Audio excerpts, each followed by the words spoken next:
बिस्मिल्लाहिर्रहमानिर्रहीम, अस्सलामुअलैकुम। Special TV studio से मकामी मालूमात के साथ मैं हूँ मोहम्मद सुलेमान खान। निगरान वज़ीर आला पंजाब मोहसिन नकवी ने कंट्रोल्ड एक्सेस कॉरिडोर को जल्द अज जल्द मुकम्मल करने के लिए डेडलाइन दे दी। चीफ रिपोर्टर सईद राना की रिपोर्ट में तफसीलात देखते हैं।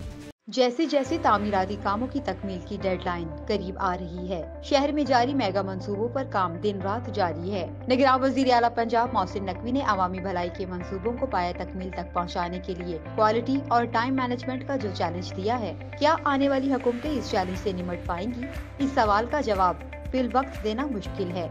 इस वक्त तो वज़ीर आला पंजाब मोहसिन नकवी सिर्फ और सिर्फ अपने ज़ेरे तकमील मेगा प्रोजेक्ट को डेडलाइन से कबल मुकम्मल करने में मसरूफ हैं और दिन रात अपने जारी कामों का मुआयना कर रहे हैं। हाल ही में उन्होंने कंट्रोल्ड एक्सेस कॉरिडोर बंद रोड मंसूबे का तफसीली दौरा किया और तामीराती सरगर्मियों का जायजा लिया।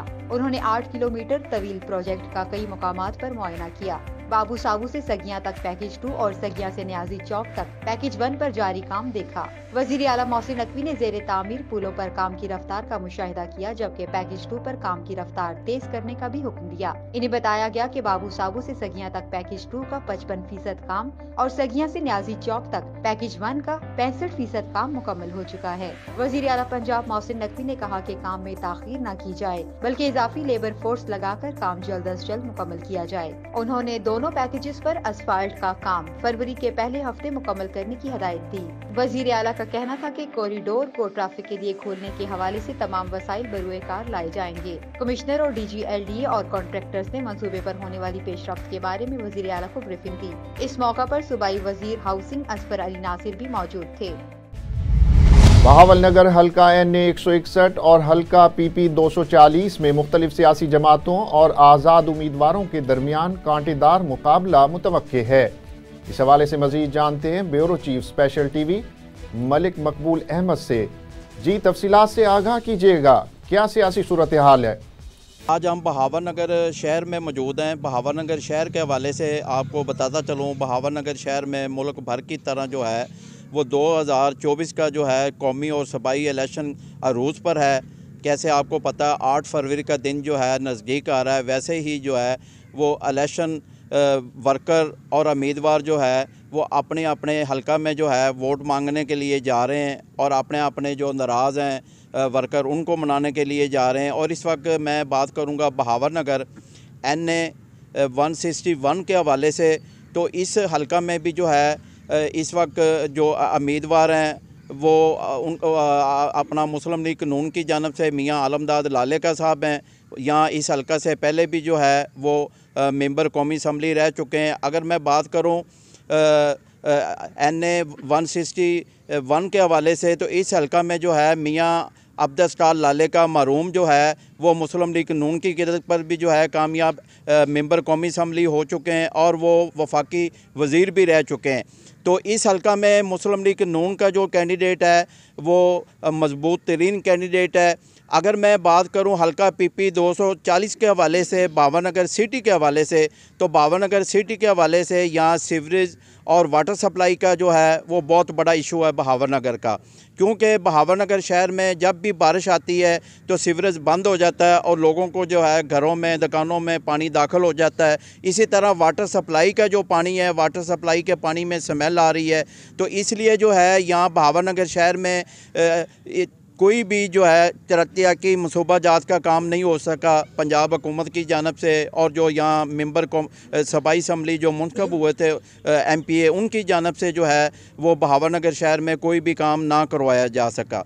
तो मैं इस हवाले से इस हलका में आपको पता है PTI के पूरे पंजाब में कोई उम्मीदवार नहीं है और तमाम PTI के उम्मीदवार इस वक्त आज़ाद उम्मीदवार के तौर पर इलेक्शन लड़ रहे हैं। तो हलका PP 240 से जो है यहाँ अपना सुहेल खान साहब जो है वो आज़ाद उम्मीदवार हैं और आज उनके वोटर भी हमारे साथ होंगे इस हलका के। उनसे भी हम पूछेंगे तो इस हलका PP 240 में कौन कामयाब होगा। और इस हलका में मुस्लिम लीग नून की जानब से जो है वो मेंबर पंजाब असम्बली के जो उम्मीदवार हैं वो राणा अब्दुल रऊफ़ हैं, साबिक़ MP हैं मुस्लिम लीग नून के, उनके दरमियान में, और आज़ाद उम्मीदवार जो हैं वो सुहेल खान साहब हल्का PP 240 के, इनके दरमियान में कांटेदार मुकाबला जारी है। और आज हमारे साथ होंगे हल्का PP 240 के उम्मीदवार जो है आज़ाद उम्मीदवार सुहेल खान साहब। उनसे हम पूछेंगे ये कैसा मुकाबला जारी है और उनकी क्या सूरत हाल है और कौन कौन से अपना यहाँ जो आराई बरादरी है, बोदला बरादरी है, शेख बरादरी है और मुख्तलिफ जो बरादरी हैं यहाँ भावनगर में धड़े हैं, और कौन कौन सी बरादरी उनको सपोर्ट कर रही है। सुहेल खान साहब आप बताएं, हल्का PP 240 के हवाले से आप आज़ाद उम्मीदवार हैं और आपकी इस वक्त निशान बहुत अच्छी जा रही है, तो इस हवाले से आप क्या कहेंगे? बिस्मिल्लाहिर्रहमानिर्रहीम। बिल्कुल ये 15 साला महरूमियाँ हैं हमारे हलके की। हमारे हलके की आवाम, मैं जहाँ भी जा रहा हूँ बड़ा वेलकम कह रही है हमें। उसकी रीज़न सिर्फ़ और सिर्फ एक है कि पिछले 15 सालों में यहाँ पर हमारे MPA साहब बरसरे इक़्तिदार रहे हैं 12 साल। 3 साल सिर्फ वो गवर्नमेंट में नहीं थे इन 15 सालों में, और इन बरसरे इक़्तिदार 15 सालों में उन्होंने यहाँ पब्लिक को ना पीने का साफ़ पानी फराहम किया, ना सीवरेज का कोई निज़ाम है। सारा शहर फ्लैथ डिपो बना हुआ है।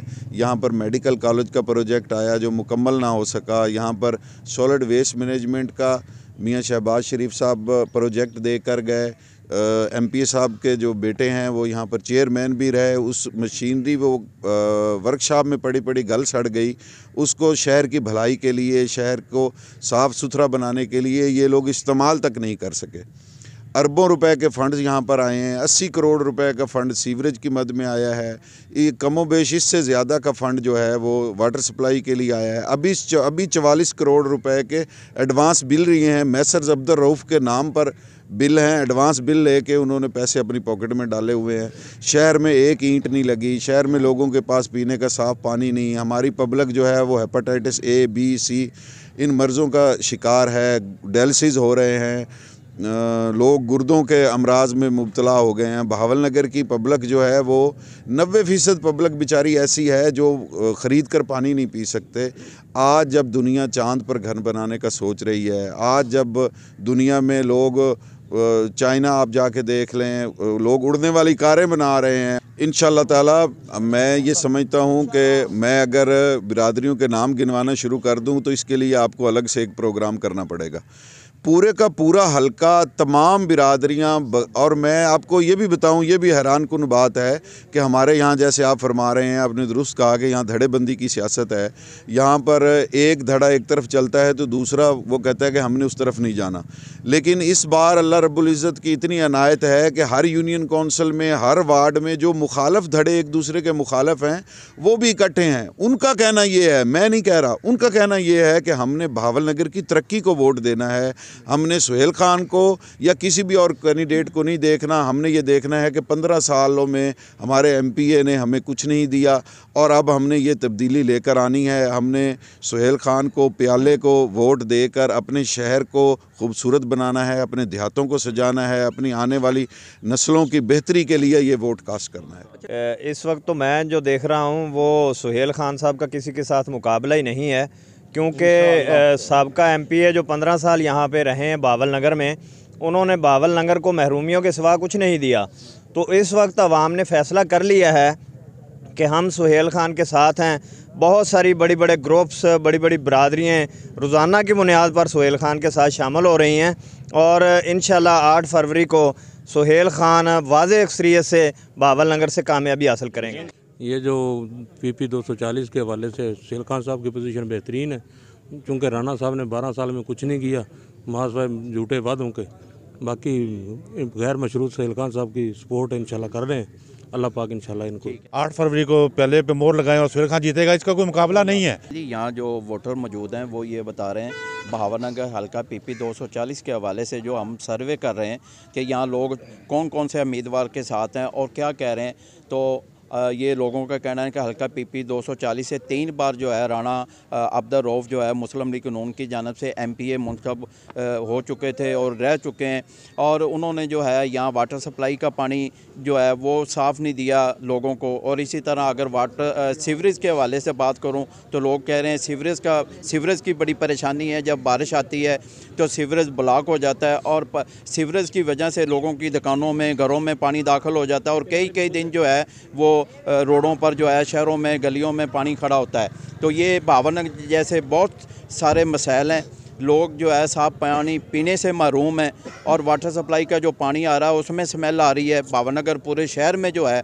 और इसी तरह सीवरेज का मैंने आपको बताया। सेहत के अगर हवाले से मैं बात करूं तो अरसा 10 साल से यहाँ जो है वो साबिक वज़ीर आला पंजाब मियाँ शहबाज शरीफ भावनगर दौरा पर आए थे। उन्होंने मेडिकल कॉलेज का ऐलान किया था, लेकिन वो मेडिकल कॉलेज जो है स्टार्ट तो कर दिया गया है, लेकिन वो मेडिकल कॉलेज अभी जो है 2017 में मुकम्मल होना था, लेकिन अभी तक जो है वो मेडिकल कॉलेज जो है वो मुकम्मल ना हो सका कि उसके फ़ंड जो है वो रोक दिए गए पंजाब हुकूमत की जानब से। और इस वक्त जो है वो मेडिकल कॉलेज जो है उसका काम रुका हुआ है। अगर मैं तरक्याती मनसूबा जात के हवाले से बात करूँ तो तरक्याती मनसूबा जात के हवाले से मुकम्मल तौर पर जो है शहर के रोड जो है टूटे फूटे पड़े हैं और लोगों को शदीद परेशानी का सामना है। ये भावनगर हल्का PP 240 के हवाले से मैं आपको बता रहा था और 161 के हवाले से भी मैंने आपको बताया है। हल्का NA में यहाँ वफाकी वज़ीर मियाँ अब्दुल स्टार लाले का जो है मुस्लिम लीग नून की जानब से मेंबर कौमी असम्बली रह चुके हैं और वफाकी वज़ीर भी रह चुके हैं। मरहूम जो है मियाँ अब्दुल स्टार लाले का, वो मियाँ आलमदाद लाले का के जो है वो वालिद हैं। अब मियाँ आलमदाद लाले का पहले भी हल्का NA 161 से जो है वो मेंबर कौमी असम्बली रह चुके हैं, वफाकी पार्लिमानी सेक्रेटरी भी रह चुके हैं। अब मुस्लिम लीग नून की जानब से फिर दोबारा वो उम्मीदवार हैं मियाँ आलमदाद लाले का हल्का NA 161 से जो है, और उनका मुकाबला जो है वो आज़ाद उम्मीदवारों के साथ भी है। जमात इस्लामी के उम्मीदवार जो है वो भी खड़े हैं हल्का NA पे, उनका भी कांटेदार मुकाबला जारी है। और हल्का PP 240 में भी जो है आज़ाद उम्मीदवार और मुस्लिम लीग नून के दरमियान जो है कांटेदार मुकाबला जारी है। तो ये मैं हल्का भावनगर सिटी के हवाले से डिस्कस कर रहा था और आपको जो है सियासी सूरत हाल से आगाह कर रहा था। पाकिस्तान पीपल्स पार्टी सिंध के तर्जुमान और साबिक सेनेटर आजिज धामरा का कहना है कि सियासत में मौला जट जैसे किरदार की कोई गुंजाइश नहीं। इमरान खान की जिद ने उन्हें यहाँ तक पहुँचाया है, जबकि पीपल्स पार्टी ही विफाक की अलामत है। इन ख्यालात का इजहार उन्होंने नेशनल प्रेस क्लब हैदराबाद में मीडिया से बातचीत के दौरान किया। इस हवाले से उनका मजीद क्या कहना था, आइए देखते हैं। जिद ने उन्हें यहाँ पहुँचाया है और कोई भी सियासतदान कितने भी कठिन और सख्त हालात हो जाएं वो स्टेट के ख़िलाफ़ नहीं जाते, रियासती इदारों के ऊपर इस तरह हमले नहीं करते जिस तरह बदकिस्मती से 9th मंथ के बाद आपने ये सब कुछ देखा। वो किसी का मशवरा नहीं लेना चाहते थे और वो मौला जट की तरह सियासत करना चाहते थे। तो मेरे ख्याल में सियासत में मौला जट तर्ज अमल की कोई गुंजाइश नहीं होती। सियासत तहमुल, दानिशमंदी, आजिज़ी, शास्तगी का नाम है। पीपल्स पार्टी ही वो जमात थी, बिलावल भुट्टो जरदारी ही वो लीडर थे जिन्होंने कहा कि हमें इलेक्शन का शेड्यूल दें। गोके उसमें कुछ लेट से मिला और वो हम 2023 का साल कंप्लीट करके 2024 की इलेक्शन में गए। बावजूद इस बात के कि हम तमाम पॉलिटिकल पार्टीज के लिए इलेक्शन के माहौल की बात करते रहे, और आज भी अगर कोई पूरे मुल्क में यकसा तौर पर अगर सरगर्म नज़र आती है, इलेक्शन की तैयारियों में मसरूफ़ नज़र आती है और वफाकी अलामत अगर नज़र आती है तो वो पाकिस्तान पीपल्स पार्टी है। पीपल्स पार्टी के खिलाफ एक लिहाज से ये प्रोपेगेंडा की जाती है कि जी वो अब तो एक सूबे की सुकड़ी हुई चंद इलाकों की पार्टी है। यही मशहूर किया जाता था ना सोशल मीडिया पे, और शाम को जो तोते बैठ जाते हैं टेलीविजनों पे, उन्होंने ब्रेन वॉश करने की कोशिश की कि जी पीपल्स पार्टी अब वफाक की अलामत नहीं है, इसलिए जनाब कोई फलां से आया है, किसी को लंदन से बुला लिया गया कि जनाब यही लोग हैं जो वफाक की अलामत है। वफाक की अलामत के तौर पर इलेक्शन में बाकी 2 हफ्ते बचे हैं। मुझे बताया जाए कि कौन सी जमात ने यकसा तौर पर पूरे पाकिस्तान में जलसे किए हों, वो आपको पीपल्स पार्टी नजर आएगी। केपीके के अंदर जो सबसे ज्यादा थ्रेट्स थे हमें, और आपको पता है कि थ्रेट्स पीपुल्स पार्टी को होते हैं, और उनकी विक्टिम भी पीपुल्स पार्टी अमली तौर पर रही है। गड़ी खुदाबख्श भुट्टो के कब्रिस्तान की जब थोड़ी सी स्टडी करेंगे तो उन्हें पता पड़ जाएगा। वहां पर न सिर्फ कायदीन की कब्रें हैं जो किसी हादसे की सूरत में नहीं बनी, जो किसी दिल के दौरे की वजह से तभी मौत की सूरत में नहीं बनी, वो किसी रोड एक्सीडेंट की वजह से नहीं बनी। एक एक कब्र ललकार है अवामी राज के नारे की सूरत में मिलने वाली सजा के तौर पर, और उसमें लीडरशिप ने कुर्बानी दी हुई है। उन कब्रों के साथ उनके बराबर एक छोटा सा और कब्रिस्तान है। मैं भुट्टो हूं के नारों से वो 22 कब्रें हैं जो कारसाज के वाकये में अपनी लीडर पर जान कुर्बान करने वाले पाकिस्तान के मुख्तलिफ इलाकों से वो निडर और सियासी कारकुन थे जिनके वसा ने कहा कि हम अपने बच्चों की लाशें नहीं उठाएंगे। ये लीडरशिप के ऊपर कुर्बानी थी। तो बीबी ने कहा कि ये मेरे बच्चे हैं और इनका आखिरी आरामगाह गड़ी खुदाबख्श भुट्टो है। तो हमसा हो तो सामने आए ना, इस निजाम अवामी राज जमहूरी निजाम की बहाली के लिए तमाम पॉलिटिकल पार्टीज काबिल एहतराम हैं, सबकी अपनी अपनी जगह कंट्रीब्यूशन है, मगर हमारे ऊपर तानाशाही की जाती है कि जनाब पीपल्स पार्टी तो अब मखसूस एक जमात है। तो अल्हम्दुलिल्लाह मैं अपनी टॉपिक पे फिर वापस आ रहा हूँ कि जो जनरल इलेक्शन हो रहे हैं, पीपल्स पार्टी और चेयरमैन बिलावल भुट्टो जरदारी साहब, प्रेसिडेंट आसिफ अली जरदारी साहब ने अमली तौर पर यह साबित किया कि वो वफाक की अलामत हैं। और कल जो लाहौर का जलसा, उससे पहले फैसलाबाद का जलसा, उसके बाद रहीम यार खान का जलसा, और मजीद जो हमारे पूरे मुल्क भर के शेड्यूल हैं, हर जलसा अगले जलसे को क्रॉस कर रहा है। अवामी शिरकत की मैं बात करता हूं, सिंध के जलसों की तो मैं बात ही नहीं करता कि ये हमारा होम ग्राउंड है, मगर हम केपीके के जलसों की बात कर रहे हैं, हम कोयटा के जलसों की बात कर रहे हैं, हम साउथ पंजाब के जलसों की बात कर रहे हैं, हम सेंट्रल पंजाब के जलसों की बात कर रहे हैं। वहां पर अवाम की शिरकत आपको एक पार्टी के झंडे तले नजर आती है। तो पीपल्स पार्टी वफाक की अलामत के तौर पर आपके पास मौजूद है। दूसरी जानिब पाकिस्तान मरकजी मुस्लिम लीग के नायब सदर और PS 64 से उम्मीदवार फैसल नदीम का कहना है कि पीपल्स पार्टी इंतखाबी मंशूर में कहती है बिजली मुफ्त देंगे। ये अवाम को ना जाने क्या समझते हैं, ये पत्थर का दौर नहीं जो लोग मान लें। इन ख्यालात का इजहार उन्होंने हैदराबाद में प्रेस कॉन्फ्रेंस के दौरान किया। उन्होंने मजीद क्या कहा, आइए देखते हैं। मैं आपको अर्ज करना चाहता हूँ, अक्सर लोग टीवी इंटरव्यूज में बात जगह पर मुझसे सवाल किया गया कि आप क्या चीज़ ला रहे हैं, तो मैं एक काम तो ये हो सकता है कि मैं बिलावल भुट्टो जरदारी साहब की तरह कहूँ कि हम 300 की जगह 600 यूनिट फ्री दे देंगे। ठीक है, मैं ये कहूँ कि हम अपनी यूथ को 1 लाख की जगह 2 लाख जो है वो लैपटॉप दे देंगे।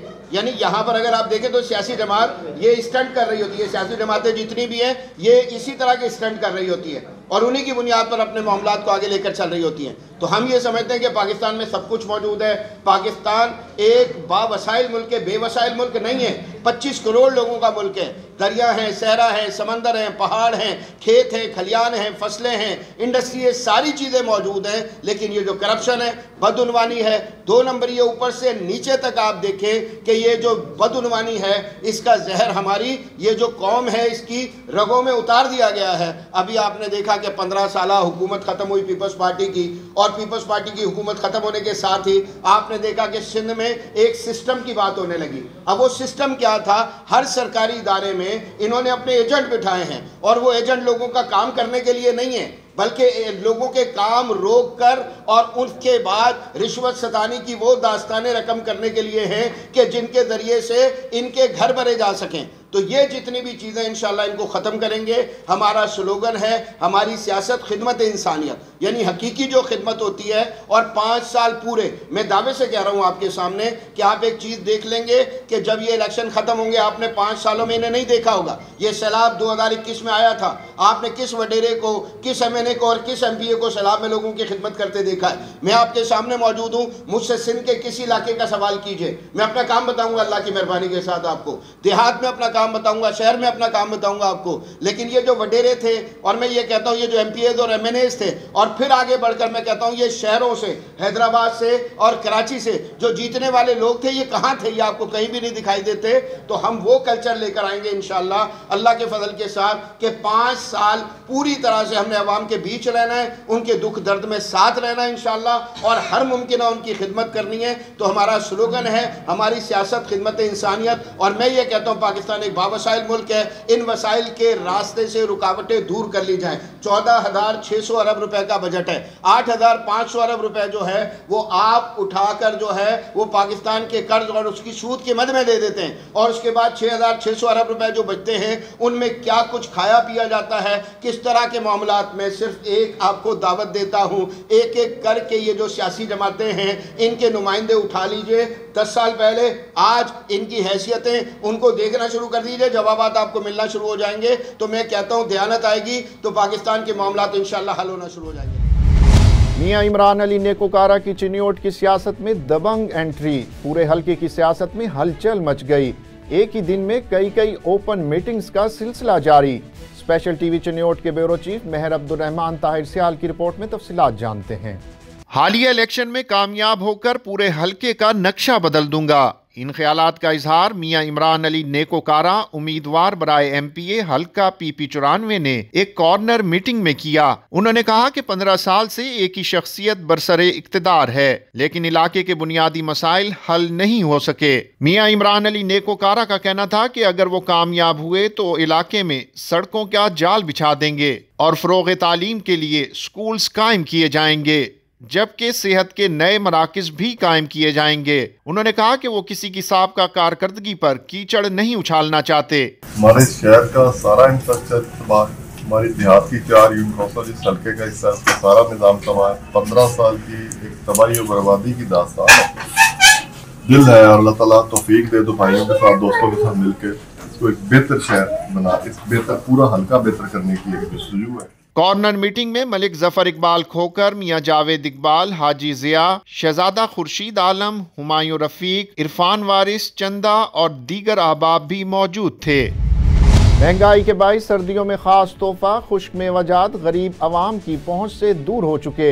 मजीद जानते हैं गुजरांवाला से अदनान तारिक जट से। जी अदनान, आगाह कीजिएगा, क्या तफसीलात हैं? हाँ जी बिल्कुल, ऐसे अगर देखा जाए तो खुश्क मेवाजात जो है सर्दियों का खास तोहफा माना जाता है, लेकिन मुल्क भर में बढ़ती हुई महंगाई इस कदर इजाफा हो गया है कि अशिया खुर्द नोश की कीमतों के साथ ही जो है खुश्क मेवाजात में भी बहुत ज़्यादा इजाफा देखने को मिल रहा है। तो इस वक्त मौजूद हूँ मैं गुजरांवाला में एक खुश्क मेवाजात की दुकान में, और मेरे पास दुकानदार जो है वो मौजूद है। आइए इनसे जानते हैं कि खुश्क मेवाजात की कीमतें किस कदर बढ़ चुकी हैं और क्या कहेंगे। काजू, पिस्ता, बादाम और चलगोज़ा, इसकी कीमतों में बहुत इजाफा हुआ है। ये पिस्ता जो होता है ना, पिछले साल 2022 का था, इस साल 3200 रुपये किलो है। इस तरह काजू, पिस्ता, चलगोज़े का भी बता दूं, चलगोज़ा 6000 रुपये किलो था, इस साल जो है ना 18,000 रुपये किलो है। तो इसलिए तो हुकूमत से दरख्वास्त है कि थोड़ा सा रेट कंट्रोल किया जाए बस। हाँ जी बिल्कुल, जैसा कि दुकानदार का यही कहना था कि पिछले साल की निस्बत जो है इस साल 50% जो है खुश्क मेवाजात में जो है इजाफा किया गया। तो शहरियों की जानिब से भी यही कहा जा रहा है कि महंगाई इस कदर बढ़ गई है कि पिछले साल जो है वो गरीब जो आवाम थी वो मूंगफली भी खा लेती थी, लेकिन इस साल जो है मूंगफली की कीमत भी जो है 1000 से ऊपर जो है वो चली गई है। लिहाजा हुकूमत से अपील है कि इस बढ़ती हुई महंगाई को कंट्रोल किया जाए ताकि जो गरीब शहरी हैं वो भी खुश्क मेवाजात से लुत्फ़अंदोज़ हो सके। जी। जंग में मां और 3 बहनों का अकलौता सहारा नौजवान हादसे में बिनाई से महरूम हो गया है। मुफलिसी की दलदल में घिरा खानदान किफालत के लिए किसी मसीहा का मुंतजिर है। झंग से रिपोर्ट कर रहे हैं इमरान गुल। झंग के इलाके बस्ती चमनपुर का रिहायशी खानदान मुफलिसी की जिंदगी गुजारने पर मजबूर है। आंखों की बिनाई से महरूम नौजवान का वालिद 7 साल कबल दुनिया पानी से कूच कर गया और अपने खानदान में बीवी, 3 बेटियों और 1 बेटे को पसमंदगान में छोड़ा है, जिस पर नौजवान मुजाहिद हुसैन, जिसकी उम्र उस वक्त 7 साल थी, उसके वालिद का साया सर से उठ जाने के बाद उसने घर की कफालत का बेड़ा उठाया। लेकिन चंद माह कबल एक हादसा में मुजाहिद हुसैन आंखों की बिनाई से महरूम हो गया। मुफलस खानदान की सरबराह खातून घर की कफालत और बेटे की बिनाई के इलाज के लिए किसी मसीहा की मुंतजर है। 7 साल हो गए फौत होए। मैं अपने घरों ਦੇ ਵਿੱਚ मेहनत मजदूरी करके अपने बच्चे ਨੂੰ कारोबार करके दिता छोटा जी, सारा सहारा बन गया, सारे रोजी का वसीला बन गया। मेरे बच्चे ने लाल सोए ਉਹਦੀ ਅੱਖਾਂ ਖਤਮ ਹੋ ਗਈਆਂ। ਹੁਣ मैं आप मुड़ घरों ਦੇ ਵਿੱਚ ਕਾਰੋਬਾਰ करके बच्चियों का सहारा की। अगर मुखय्यर हजरात की जानिब से मुतासरा खानदान की अमदाद कर दी जाए तो जहाँ इस खानदान की मुश्किलात में कमी होगी वहीं अल्लाह ताला की खुशनुदी भी हासिल होगी। इमरान गुल, bureau chief, special TV, Jhang. LESCO की जानिब से बिजली चोरों के खिलाफ ऑपरेशन बिला तातुल जारी, 25 गिरफ्तार कर लिए गए। 24 घंटों के दौरान कुल 428 कनेक्शन बिजली चोरी में मुलव्विस पाए गए। 209 के खिलाफ मुकदमा दर्ज करा दिए गए हैं। लाहौर से मियां यासिर की रिपोर्ट में तफसीलात देखिए।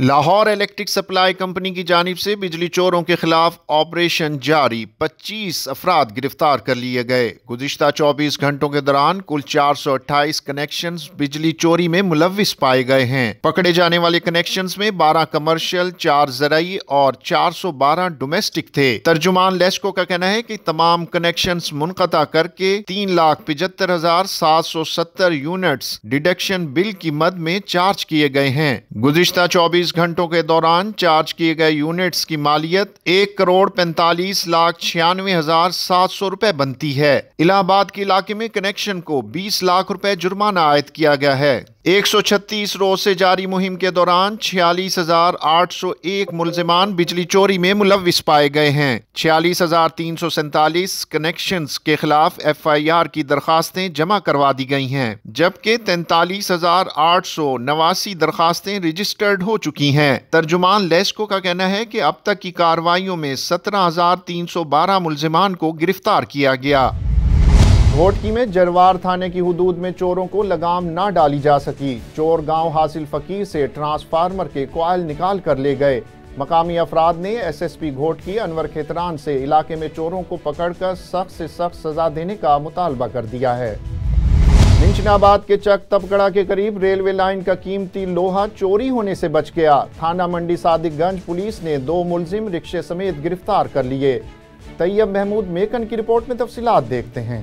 मिंचनाबाद के चक तबकड़ा के करीब रेलवे लाइन का कीमती लोहा चोरी होने से बच गया। चोर रेलवे का लोहा रिक्शे में चोरी करके भागते हुए धर लिए गए। थाना मंडी सादिकगंज पुलिस ने 2 मुलजिम रिक्शे समेत गिरफ्तार कर लिए। 4 अफराद मौका से फरार होने में कामयाब हो गए। गिरफ्तार मुलजिमान की शिनाख्त अमजद रहमानी और अल्ताफ रहमानी के नाम से हुई है। पुलिस ने मुलजिमान के खिलाफ कार्रवाई का आगाज कर दिया। ओकाड़ा में थाना A डिवीजन की हुदूद में पुलिस मुकाबला, 3 डाकू गिरफ्तार जबकि 2 फरार होने में कामयाब हो गए। काशिफ नदीम की रिपोर्ट में तफसीलात देखते हैं।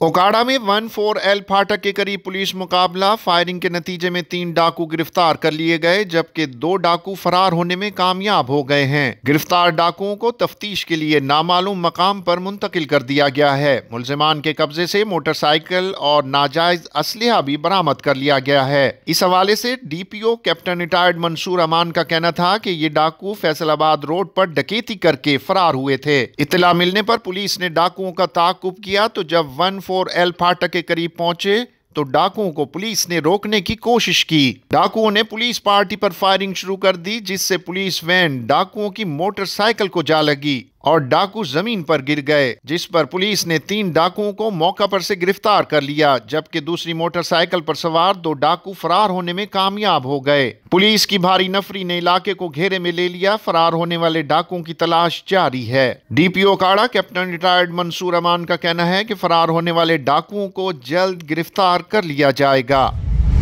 और नमूनिया की वजूहात क्या हैं और शदीद सर्दी की मौजूदा लहर में इस मर्ज से कैसे बचा जा सकता है, principal services institute of medical sciences doctor Zohra Khanum बता रही हैं। जी अस्सलाम वालेकुम, मैं professor doctor Zohra Khanum, principal services institute of medical sciences services hospital Lahore. आज हम बात करेंगे बहुत इंपॉर्टेंट टॉपिक पर, नमूनिया पे recently chief minister Punjab Mohsin Naqvi साहब ने एक इम्पॉर्टेंट इनिशिएटिव लिया है जो नमूनिया एडवाइजरी कमेटी की तश्कील की है, जो कमेटी नमूनिया की वजूहात और उसके ट्रीटमेंट के लिए गाइडलाइंस डेवलप कर रही है जो इंशाल्लाह जल्द ही मुकम्मल होकर डिसेमिनेट कर दी जाएंगी। इसमें हम मशकूर हैं वज़ीर आला पंजाब के मोहसिन नकवी साहब के और हेल्थ डिपार्टमेंट के जिन्होंने इस इम्पॉर्टेंट बीमारी के बारे में ये इनिशिएटिव लिया। नमूनिया एक बीमारी है जो लंग्स से रिलेटेड है और ये किसी एज ग्रुप में भी हो सकती है, लेकिन इसमें कुछ एज ग्रुप है जो ज़्यादा इसमें इफ़ेक्ट हो सकता है, लाइक बच्चे जो लेस दैन 5 ईयर्स के हों या बुज़ुर्ग जो मोर दैन 60 ईयर्स के हों। इसकी वजूहात में डिफरेंट वजूहात हैं। ये बैक्टीरियल हो सकती है, वायरल हो सकती है, या ये मल्टीफैक्टोरियल हो सकती है। इसमें एक चीज़ इंपॉर्टेंट है कि इसमें कुछ फैक्टर्स होते हैं कि जिन फैक्टर्स की वजह से एक सर्टन ग्रुप ज़्यादा इफेक्ट हो सकता है। लाइक वो पेशेंट्स जो डायबिटिक हैं, या जो पेशेंट को कीमोथेरेपी पे हैं, या जिनका लाइफस्टाइल जो है हेल्दी लाइफस्टाइल नहीं है। तो इसमें एहतियात भी बहुत ज़रूरी है। एहतियात में ये है कि हम बहुत ज़्यादा कंजस्टेड इलाके में मत जाएँ, मास्क पहनें, अपनी हाइजीन का ख्याल रखें, खुराक का ख्याल रखें, और इलामात की सूरत में फ़ौरन अपने डॉक्टर से रजू करें। इलामात में खांसी का होना, बुखार होना, सांस का शॉर्टनेस ऑफ ब्रेथ या सांस का चढ़ जाना, ये इम्पॉर्टेंट इलामात हैं। इसमें अपने डॉक्टर से फ़ौरन रजू करें और इंशाअल्लाह ताला इसकी प्रिवेंशन और ट्रीटमेंट से पेशेंट की और हम सब की सेफ्टी है। स्पेशल टीवी से फिलवक्त इतना ही। मज़ीद मालूमात के लिए देखते रहिए स्पेशल टीवी।